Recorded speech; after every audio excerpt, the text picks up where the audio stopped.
Morning students. Previous lecture में हमने पढ़ा था कि एक्सपेक्टेशन वैल्यूज क्या होती हैं और किस तरह से हम किसी ऑपरेटर की एक्सपेक्टेशन वैल्यू प्रत्याशा मान निकाल सकते हैं। पहले हमारा क्वेश्चन था कि हमारे पास में कोई भी कण है जो गतिशील है और वो तरंग क्षेत्र 0 से a रीजन में, हमारे पास में रीजन दिया हुआ था 0 से a, उसमें उसका तरंग फलन जो था वो क्या था √2/a sin πx/a, और इस क्षेत्र में वो गतिशील था और हमें क्या करना था, एवरेज ऑफ एक्स निकालना था, यानी पोजीशन ऑपरेटर की एक्सपेक्टेशन वैल्यू निकालनी थी। अब हमारे पास में क्या है, रीजन वही है और तरंग फलन भी वही है, लेकिन हमें क्या निकालना है, एक्स स्क्वायर का प्रत्याशा मान निकालना है। तो हमें क्या, यहाँ पे हमें क्या करना होगा, जो फॉर्मूला होगा उसमें हमें सिर्फ एक्स स्क्वायर पुट करना होगा। तो यहाँ से हम इस क्वेश्चन को सॉल्व कर सकते हैं। यहाँ पर क्या है, अपने पास में एक्स स्क्वायर है, तो सेम वही प्रोसेस रहेगी इसकी। तो यहाँ से अपने पास में क्या हो जाएगा, प्रत्याशा मान, या लिख सकते हैं एक्स स्क्वायर का प्रत्याशा मान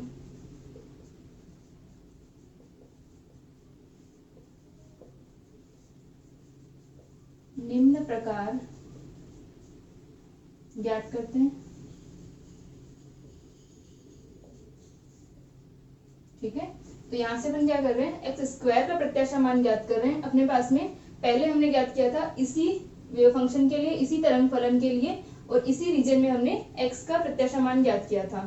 तो यहाँ से जब हम एक्स स्क्वायर का निकाल रहे हैं तो फॉर्मूला क्या हो जाएगा हमारा, average of x square equal to integration psi star x square psi dx divided by integration -∞ to +∞ psi star psi dx। ठीक है, तो यहाँ से अपने पास में जो ये वैल्यू थी वो हम कैलकुलेट कर रहे थे और इसको हमने देखा था कि क्या फंक्शन हमारा नॉर्मलाइज्ड है या नहीं, प्रसामान्यकृत है या नहीं, क्योंकि ये जो कंडीशन है वो हमारी किसकी है, प्रसामान्यकरण प्रतिबंध कहलाता है। ठीक है, जब भी हम किसी फंक्शन प्रसामान्यकरण प्रतिबंध क्या होगा, integration psi star x psi x dx equal to 1, यानी जो भी हमें रीजन दिया हुआ हो, जब तक रीजन नहीं है हम क्या लेते हैं, -∞ टू +∞, और जब भी हमें जो भी रीजन दिया होगा उसके अंदर क्या होना चाहिए, साई स्टार साई, यानी मोड ऑफ साई का स्क्वायर, मोड ऑफ साई का स्क्वायर क्या होना चाहिए, 1 होना चाहिए। Mode of Sai square dx, integration की वैल्यू अगर 1 होगी तो जो हमारा तरंग फलन है, जो वेव फंक्शन है, वो प्रसामान्यकृत नॉर्मलाइज्ड होगा। तो इससे पहले जो हमने क्वेश्चन किया था, सेम क्वेश्चन था हमारा प्रीवियस लेक्चर में, तो उस क्वेश्चन के अंदर हमने देखा था कि ये जो तरंग फलन था हमारा क्या था, प्रसामान्यकृत था, इसकी वैल्यू 1 आ रही थी। तो यहाँ पर हम डायरेक्ट लिख देते हैं कि प्रसामान्यकृत है हमारा तरंग फलन, तो हम इसकी वैल्यू 1 ले लेंगे। अगर एग्जाम में ओनली ये क्वेश्चन पूछा जाए तो पहले आप इसको क्या करोगे, प्रसामान्यकृत करोगे, इसको पहले नॉर्मलाइज्ड करोगे, देखोगे कि नॉर्मलाइज्ड है या नहीं है, फिर उसके बाद में आगे सोल्व करना है। यहाँ पर हम पहले कर चुके हैं इसे, तो हम क्या कर रहे हैं, डायरेक्ट एक्स स्क्वायर का मान निकाल लेते हैं, एवरेज ऑफ एक्स स्क्वायर। तो यहाँ से अपने पास में क्या हो जाएगा, हम लिख लेते हैं, क्योंकि तरंग फलन प्रसामान्यकृत है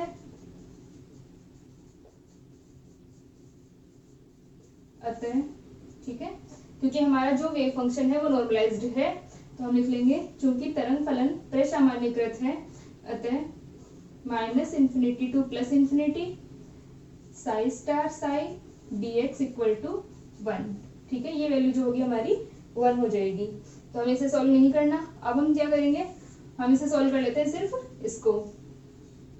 तो क्या हो जाएगा, अतः average of x square equal to, सिर्फ इसे सॉल्व करना है हमें, और हमें जो रीजन दिया हुआ है वो क्या दिया हुआ है, 0 टू a, इस रीजन के अंदर हमें क्या निकालनी है, इसकी प्रत्याशा मान निकालना है, एक्सपेक्टेशन वैल्यू निकालनी है। तो ये हो जाएगा 0 टू a साई स्टार। अब साई स्टार क्या था, जो हमारा वेव फंक्शन होता है उसका कॉम्प्लेक्स कॉन्जुगेट होता है, सम्मिश्र संयुग्मी होता है। तो यहाँ पर अपने पास में जो वेव फंक्शन है वो एक रियल वेव फंक्शन है, तो इसका सम्मिश्र संयुग्मी वो खुद ही होगा। तो हम लिख लेंगे √2/a sin πx/a और एक्स स्क्वायर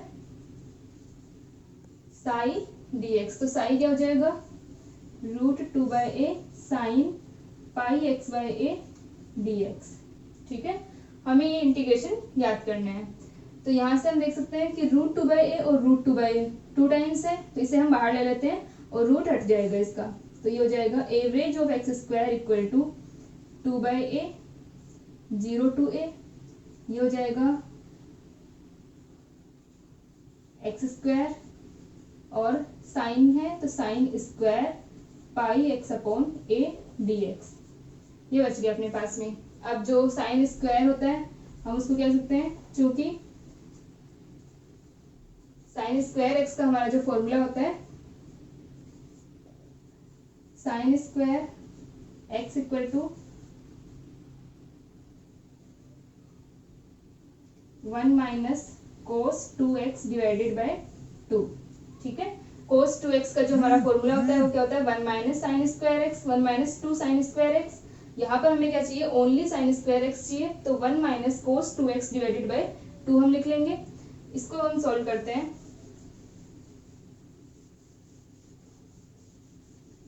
तो यहाँ से अपने पास में वैल्यू आ जाएगी एवरेज ऑफ x²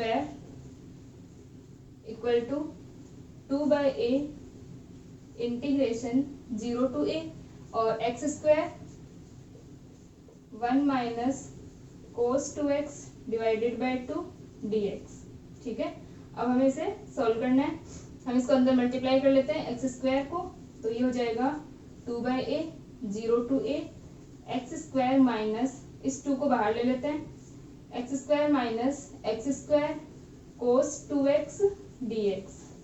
ठीक है, तो यहाँ तक अपने पास में वैल्यू आ गई। हमें इसको सॉल्व करना है, x² माइनस x² कोस 2x dx। अब हमें इसका मान निकालना है इंटीग्रेशन करके। तो यहाँ से अपने पास में क्या हो जाएगा, 1 minus cos 2x divided by 2। इसको हमने रखा था और ये हमें वैल्यू मिल गई। इसको आगे सॉल्व करते हैं।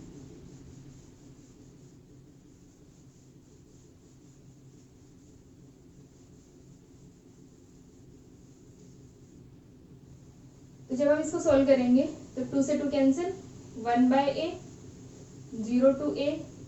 अब एक तो हो जाएगा हमारा x² dx, एक हो जाएगा हमारा 0 to a x² cos 2x dx। ये दो वैल्यूज आ जाएंगी अपने पास में। तो यहाँ से हम इसको सॉल्व करेंगे तो इसका तो आराम से हो जाएगा इंटीग्रेशन 1/a और इसका हमने किया तो x³ 3। ये हो गया हमारा x³ 0 to a। फिर उसके बाद में यहाँ से अपने पास में वैल्यू आ गई x² dx, इसका x³ 0 to a। इसको हम सॉल्व करेंगे, इसे हमें बाय पार्ट सॉल्व करना पड़ेगा क्योंकि ये दो है अपने पास में फंक्शन, x भी फंक्शन है अपने पास में और cos 2x भी फंक्शन है। इसको हम सॉल्व करते हैं तो यहाँ से अपने पास में आ जाएगा। इसे काम करते हैं, हम इसे अलग से सॉल्व कर ले या फिर इसको एक और ब्रैकेट ले लेते हैं अपन अंदर। तो यहाँ से अपने पास में होगा x² cos 2x है, तो ये फर्स्ट जो हमारा x² कैसे कैसे रहने देते हैं, cos 2x का हम इंटीग्रेशन करेंगे तो अपने पास में 1 मिनट मैंने इसे cos 2x चलने दिया। यहाँ पे अपने पास में क्या था, sine pi x by a था, तो x की जगह ये वैल्यू है पाई x बाय a, तो इसे रखते हैं हम cos 2πx बाय a। ठीक है, यहाँ पर भी क्या आएगा cos 2πx बाय a, यहाँ पर भी cos 2πx बाय a। ठीक है, ये वैल्यू चलेगी अपनी। तो यहाँ से अपने पास में इसका मान आ जाएगा x², ऐसे कैसे, cos 2πx बाय a का इंटीग्रेशन, तो cos 2πx बाय a का इंटीग्रेशन क्या हो जाएगा, साइन 2πx बाय a और साथ में 2πx बाय a का करेंगे तो क्या होगा 2π बाय a और वो क्या होगा अपॉन में आएगा 2π बाय a। ठीक है, यहाँ तक अपने पास में वैल्यू आ गई माइनस। अब इसका करेंगे तो यहाँ पे लिख देती हूँ मैं, x² का डिफरेंशिएशन क्या हो जाएगा 2x हो जाएगा। ठीक है, हमारा जो x² है उसका डिफरेंशिएशन 2x। फिर हम करेंगे cos 2πx बाय a का इंटीग्रेशन, तो ये हो जाएगा साइन 2πx बाय a और मल्टीप्लाई में क्या आ जाएगा a अपॉन 2 पाई, क्योंकि यहाँ पर भी ये क्या होगा 2 पाई/a जो है वो अपॉन में आएगा, उससे हम लिख सकते हैं a अपॉन 2 पाई। तो ये माइनस साइन और इसके साथ ही है ये, तो ये हो जाएगा a अपॉन 2 पाई dx। यहाँ तक अपनी वैल्यू आ गई। अब हम इसे लिखते हैं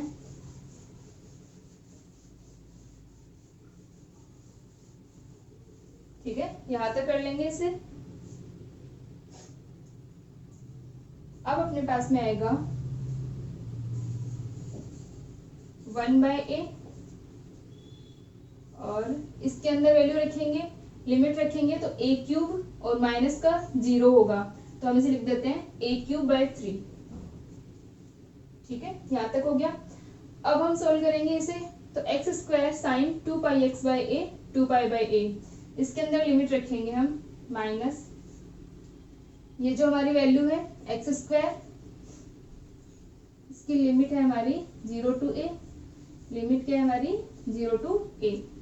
तो जब हमने इसके अंदर लिमिट रखी 0 to a, तो ये वैल्यू x² पहले अपना a अपॉन 2 पाई, ठीक है, और x² के अंदर हमने लिमिट रखी a, तो ये हो जाएगा a² sine 2 pi a upon a, sine 2 pi a upon a, ठीक है, माइनस 0। तो यहां से जब अपन ने वैल्यू रखी इसकी, तो हमें क्या मिल गया, ये मान मिल गया, माइनस माइनस हमारा आगे वाला ये फंक्शन। अब आगे वाला जो हमारा इंटीग्रेशन है उसमें फिर से हमें x और साइन 2πx/a है, इसको वापस से हमें इंटीग्रेट करना पड़ेगा, तो ये हो जाएगा माइनस। अब हम एक काम करते हैं, या तो इसे i ले लेते हैं, इसको अलग से इंटीग्रेट कर लेंगे, या फिर इसके साथ में करना चाहो तो इसके साथ में कर लेंगे। तो यहाँ से अपने पास में एक माइनस बाहर है, ठीक है, फिर से हम एक ब्रैकेट लेते हैं। अब a अपॉन 2 पाई, a/2 पाई बाहर रख देते हैं, और ये माइनस का साइन भी बाहर चल रहा है। अब अंदर वाले को इंटीग्रेट करते हैं, तो यहाँ से क्या हो जाएगा 2x जो है 2x ऐसे कैसे, साइन का इंटीग्रेशन होगा कोस 2πx अपॉन a, और ये जो इंटीग्रेशन होगा अपना साइन का कोस के अंदर, तो इंटीग्रेशन में साइन का जो इंटीग्रेशन होगा वो माइनस कोस 2πx/a होगा, तो यहाँ पर हम माइनस लगा देंगे, माइनस और a अपॉन 2 पाई मल्टीप्लाई में आ जाएगा, एक a अपॉन 2 पाई अपना बाहर चल रहा है, तो यहाँ से अपने पास में होगा a अपॉन 2 पाई और a upon 2 pi 2x cos 2πx/a minus, अब इसका इंटीग्रेशन ये हमारा फर्स्ट हो गया। अब क्या होगा इंटीग्रेशन, ये वाला a अपॉन 2 पाई तो अपना बाहर चल ही रहा है। अब 2x का अगर हमने इंटीग्रेशन किया तो क्या हो जाएगा, ओनली वो डिफरेंशिएशन किया तो 2x का तो हमारा क्या होगा सिर्फ 2 आ जाएगा। हमें क्या करना है साइन 2πx/a का इंटीग्रेशन, तो साइन 2πx/a का इंटीग्रेशन क्या हो जाएगा कोस 2πx अपॉन a, और मल्टीप्लाई में आ जाएगा a अपॉन 2 पाई, और माइनस में होगा तो ये वैल्यू हो जाएगी प्लस। यहाँ तक हमारा इंटीग्रेशन हो गया, ठीक है, और ये कंप्लीट एक ये वाला ब्रैकेट चल रहा था हमारा, और ये एक ब्रैकेट है, तो इस तरह से हमारे पास में वैल्यू आ गई। अब हम इसे हटा देते हैं।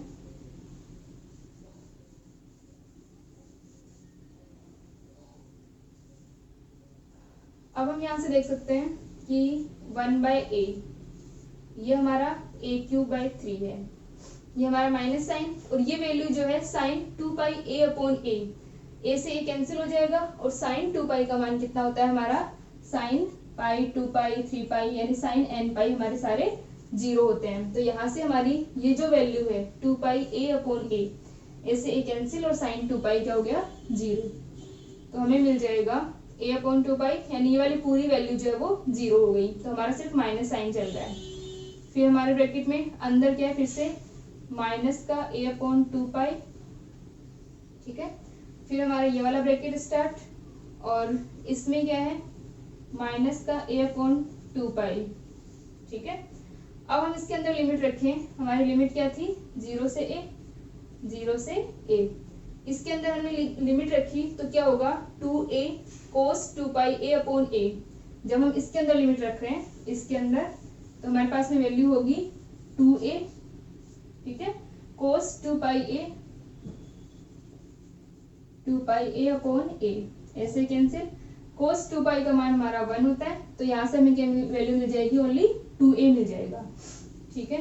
तो इसको हम लिख लेंगे 2a और -0, क्योंकि हम जब लिमिट रखेंगे तो cos 0 तो 1 होता है, लेकिन ये किससे होगा, 0 से ही मल्टीप्लाई होगा। इसकी जब हम माइनस वाली वैल्यू रखेंगे तो क्या आएगा, 0, फिर आएगा cos 0। तो cos 0 तो 1 होता है, लेकिन 0 मल्टीप्लाई हो रहा है क्योंकि साथ में x भी है, तो x की मल्टीप्लाई होने की वजह से ये क्या हो जाएगा, हमारा टोटल वैल्यू जो है वो 0 हो जाएगी। तो यहाँ से अपने पास में ओनली क्या बचा, 2a बच जाएगा, ठीक है। एक माइनस a बाई 2 पाई बाहर है, एक ये माइनस,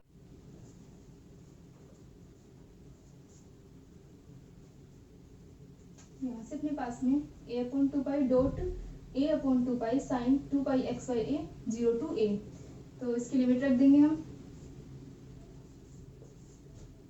ठीक है। यहाँ से अपन जब लिमिट रखेंगे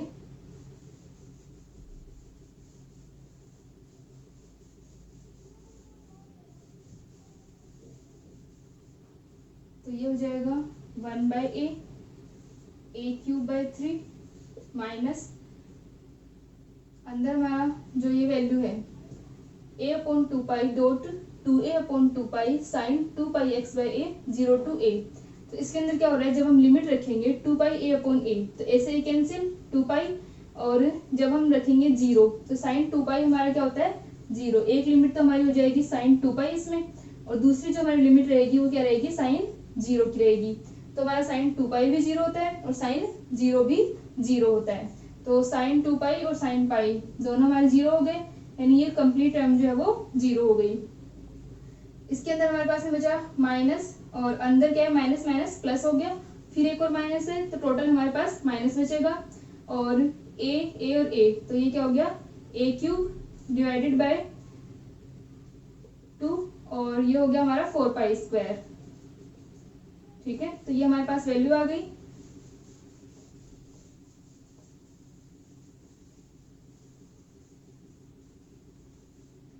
तो इसको हम लिख देंगे 1 by A cube by 3 minus 2 से 2 cancel, a cube by 2 pi square, और यहाँ से अपने पास में वैल्यू आ जाएगी a square upon 3 minus a square upon 2 pi square, ठीक है।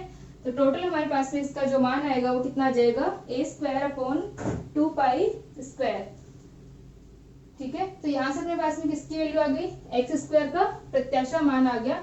X square average of x square equal to A square upon 3 minus A square upon 2 pi square, ठीक है।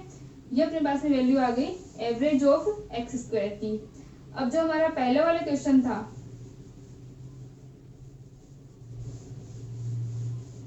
ठीक है, इससे पहले हमने जो क्वेश्चन सॉल्व किया था उसके अंदर अपने पास में हमने निकाली थी एवरेज ऑफ एक्स की वैल्यू निकाली थी।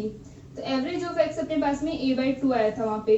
तो अगर हम एवरेज ऑफ एक्स का स्क्वायर करें तो वो कितना हो जाएगा, a स्क्वायर अपॉन 4, ठीक है। एवरेज ऑफ एक्स अपना a बाई 2 है, और average of x square equal to होगा a स्क्वायर अपॉन 4। तो हम देख सकते हैं कि एक्स स्क्वायर का एवरेज नॉट इक्वल टू होता है एवरेज के स्क्वायर के, ठीक है। तो हमारे पास में ये जो दोनों वैल्यूज होती है किसी भी ऑपरेटर के लिए, उसके स्क्वायर का जो एवरेज या स्क्वायर की expectation value not equal to होती है एक्सपेक्टेशन वैल्यू के स्क्वायर के, ठीक है। तो इस तरह से हम इसको प्रूव कर सकते हैं कि ये वैल्यू दोनों इक्वल नहीं होंगी।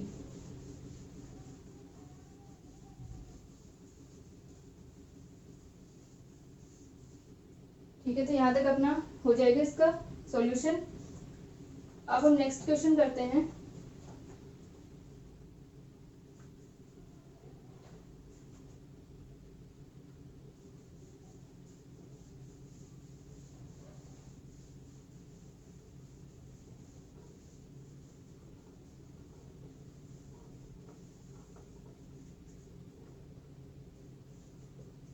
ठीक है, हमारा अगले क्वेश्चन में हमें दिया हुआ है कि सिद्ध कीजिए कि प्रत्येक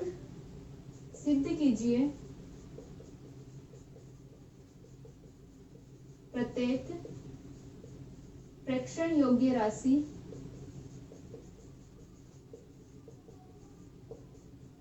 प्रेक्षण योग्य राशि के वर्ग का प्रत्याशा मान, प्रेक्षण योग्य राशि के वर्ग का प्रत्याशा मान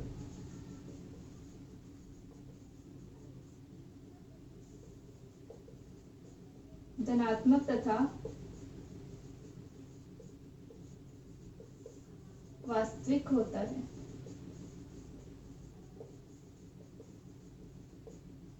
ठीक है, जैसे मान लो अभी हमने जो निकाला था, हमारे पास में क्या थी, एक्स स्क्वायर का हमने एवरेज निकाला था, तो ये हमारी क्या थी, एक प्रेक्षण योग्य राशि थी। और प्रेक्षण योग्य राशि का जो प्रत्याशा मान होता है वो हमारा क्या होता है, धनात्मक तथा वास्तविक होता है। तो उसमें हम देख रहे थे कि हमारे पास में जो वैल्यू आई थी एक्स स्क्वायर की एवरेज की, वो क्या आई थी, एक पॉजिटिव वैल्यू आई थी। तो हमारे पास में कोई भी हमारी प्रेक्षण योग्य राशि है, प्रेक्षण योग्य राशि का मतलब है जो भी हमारी राशियां होती है, जैसे हमारा संवेग है, एनर्जी है, ये पोजीशन है, ठीक है, एंगुलर मोमेंटम, ये सारी जिनसे हम ऑब्जर्वेशन ले रहे हैं, ये सारी हमारी जो ऑब्जर्वेबल क्वांटिटीज हैं, इनके संगत जो हमारे संकारक होंगे, ठीक है, इनके संकारक होंगे अपने पास में P cap, E cap, X cap, L cap, इस तरह से ये जो संकारक हैं, इनके अगर वर्ग का हम प्रत्याशा मान निकालें, ठीक है, जैसे हमने पोजीशन ऑपरेटर के वर्ग का प्रत्याशा मान निकाला था, ठीक है, वैसे ही हम क्या करें, इनके वर्ग का प्रत्याशा मान निकालें तो वो सारे क्या होंगे पॉजिटिव होंगे और रियल होंगे, वास्तविक और धनात्मक होंगे। तो हमें ये प्रूव करना है कि एक ऑब्जर्वेबल जो क्वांटिटी है उसका वर्ग का जो प्रत्याशा मान होता है वास्तविक और धनात्मक होता है। तो यहाँ से अपने पास में सॉल्यूशन है। तो हम मान लेते हैं कि हमारे पास कोई ए है, किसी भी ऑपरेटर को हमने मान लिया कि हमारे पास में जो ए है वो एक प्रेक्षण योग्य राशि है, यानी उसके संगत जो संकारक होगा वो हमारा क्या हो जाएगा, ए केप है। तो हम लिख लेंगे माना ए कोई प्रेक्षण योग्य राशि है,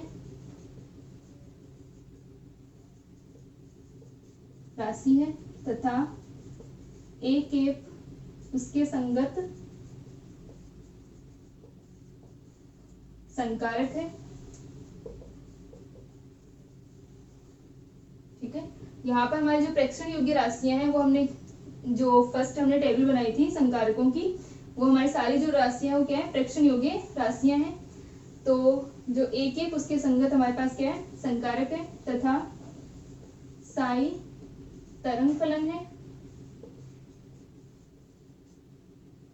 ठीक है, तो क्या हो जाएगा, तो ए केप का प्रत्याशा मान, ठीक है, तो हमारे पास में क्या हो जाएगा, ए का प्रत्याशा मान,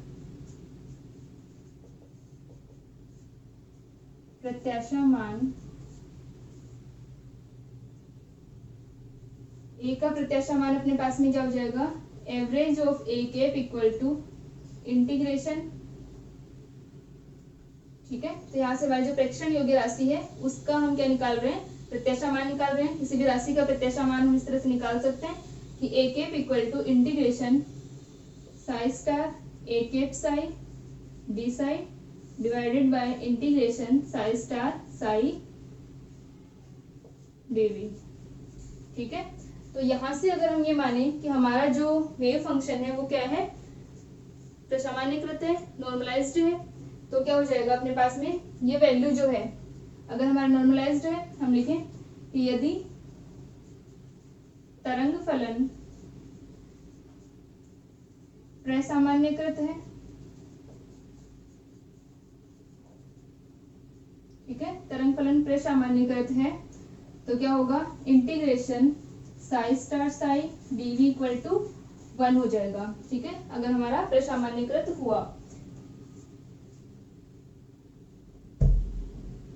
यहाँ पर हम ए स्क्वायर का निकाल रहे हैं। ठीक है, यानी जो हमारी प्रेक्षण योग्य राशि है उसके वर्ग का हम क्या निकाल रहे हैं, प्रत्याशा मान निकाल रहे हैं। ठीक है, किसी भी प्रेक्षण योग्य राशि का हम क्या कर सकते हैं, प्रत्याशा मान निकालते हैं उसके ऑपरेटर से। तो यहाँ से अपने पास में ए स्क्वायर का निकाल रहे हैं।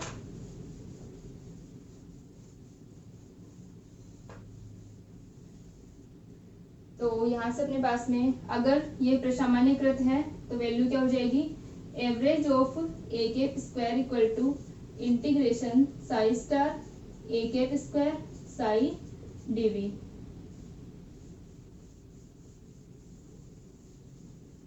और इसको हम लिख सकते हैं A cap square equal to integration psi star ए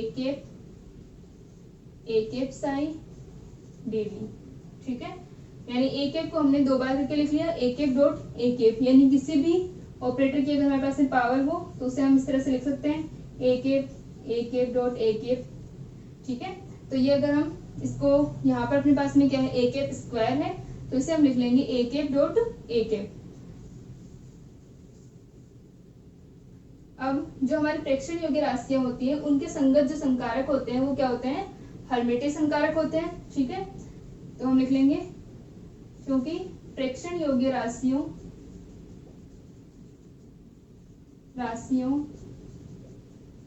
के संगत प्रेक्षण योग्य राशियों के संगत संकारक हर्मिटिय संकारक होते हैं।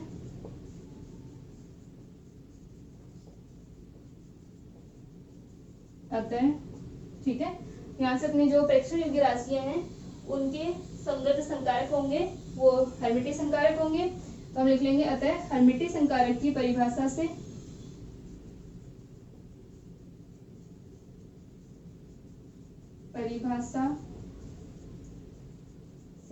ठीक है, तो हर्मिटिय संकारक की परिभाषा से अपने पास में क्या आ जाएगा, हम इसको लिख सकते हैं integration psi star A cap psi dv. ठीक है,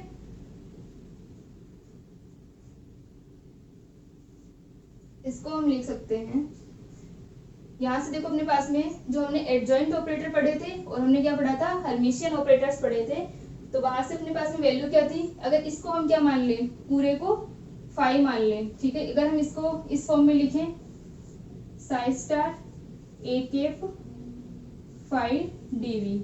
ठीक है, तो ये किसके इक्वल होता था, बी केप साई का होल स्टार फाई डीवी। ठीक है, ये हमारे एडजॉइंट ऑपरेटर के अंदर इस तरह से पढ़ी थी हमने डेफिनेशन, ये बी केप साई का whole star phi d V equal to होता है psi star A cap phi d V. ठीक है, तो यहां से अपने पास में अगर हम क्या लिखें, इसे इस पूरे को हम फाई मान ले तो ये किसकी फॉर्म बन गई, Sai star A cap phi DV की फॉर्म बन गई, क्योंकि जब भी हम साई के ऊपर ए केप को ऑपरेट करवाएंगे तो हमें कोई नया फंक्शन मिलेगा, उस फंक्शन को यदि हम फाई मान लें तो हमारे पास क्या बन जाएगी, psi star A cap phi DV की फॉर्म बन जाएगी। और ये जो एडजॉइंट ऑपरेटर होता है उसकी डेफिनेशन क्या थी अपने पास में, कि psi star A cap phi d V equal होता है बी केप साई के होल स्टार फाई डीवी के। और यदि हम हर्मिशियन संकारक जो हर्मिटिय ऑपरेटर्स हैं अपने उनकी हम बात करें तो यहाँ पर क्या था कि वो खुद के एडजॉइंट खुद ही होते हैं, तो यहाँ पर अपना ए केप आ जाएगा। तो ये जो psi star A cap phi DV की फॉर्म बन रही है उसे हम इस फॉर्म में लिख सकते हैं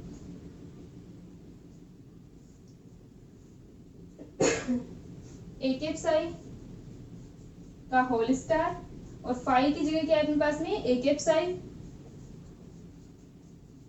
डीवी। तो हर्मिशियन संकारक जो हमारे ऑपरेटर्स होते हैं, हर्मिशियन ऑपरेटर्स, उनकी डेफिनेशन से अपने पास में क्या आ गई, ये इक्वेशन आ गई कि psi star A cap psi d V equal to A cap psi का whole star A cap psi d V. अब यहाँ से अपन देख सकते हैं कि यहाँ पर किसी भी राशि के अगर मोड ये स्टार और वो खुद साथ में है, यानी जैसे हम लिखा था कि साई स्टार साई को हम लिख सकते हैं मोड ऑफ साई का स्क्वायर। ठीक है, तो यहाँ पर भी हम देख रहे हैं कि ए केप साई का होल स्टार और ए केप साई है, तो इन दोनों को मिलाकर के हम लिख सकते हैं mod of A cap psi का स्क्वायर। तो यहाँ से अपने पास में वैल्यू आ जाएगी psi star A cap psi d V equal to integration mod of A cap psi का स्क्वायर डीवी। यानी जो psi star A cap psi d V है उसको हम इस फॉर्म में लिख सकते हैं और वो हमेशा क्या होगा, ग्रेटर देन इक्वल टू 0 होगा, यानी ये क्या आ रहा है, मोड का स्क्वायर है। और हम जानते हैं कि किसी भी राशि के मोड का स्क्वायर जो होता है वो नेगेटिव नहीं हो सकता, हमेशा क्या होगा, मॉडुलस है तो उसका मान कभी भी ऋणात्मक नहीं होगा। ठीक है, is greater than equal to 0, क्योंकि मापांक का मान मॉडुलस है ये, ठीक है। मापांक का मान कभी ऋणात्मक नहीं होता है,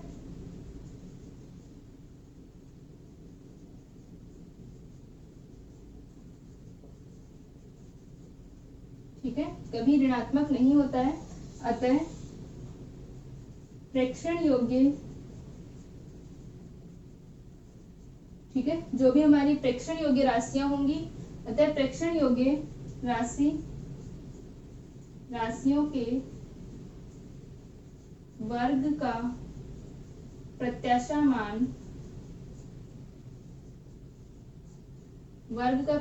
मान धनात्मक तथा वास्तविक होता है,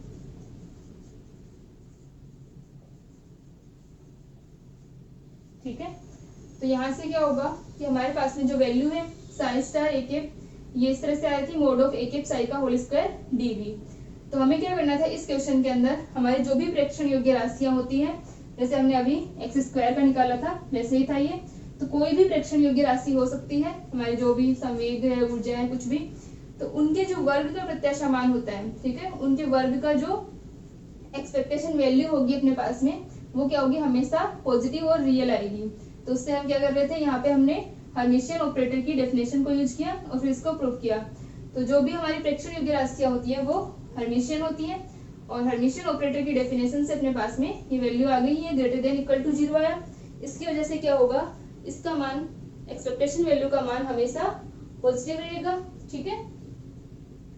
तो किसी भी जो प्रेक्षण योग्य राशियां हैं उनके मान जो होंगे एक्सपेक्टेशन वैल्यू धनात्मक और वास्तविक होंगे। तो इसी प्रकार अगर हमारे पास में कोई भी हमें राशि दी हुई है तो उसकी एक्सपेक्टेशन वैल्यू हम इस फॉर्मूले से निकाल सकते हैं, उसके ऑपरेटर फॉर्म में हम उसे लिख लेंगे और उसके हिसाब से अपन उसकी एक्सपेक्टेशन वैल्यू निकाल सकते हैं, ठीक है।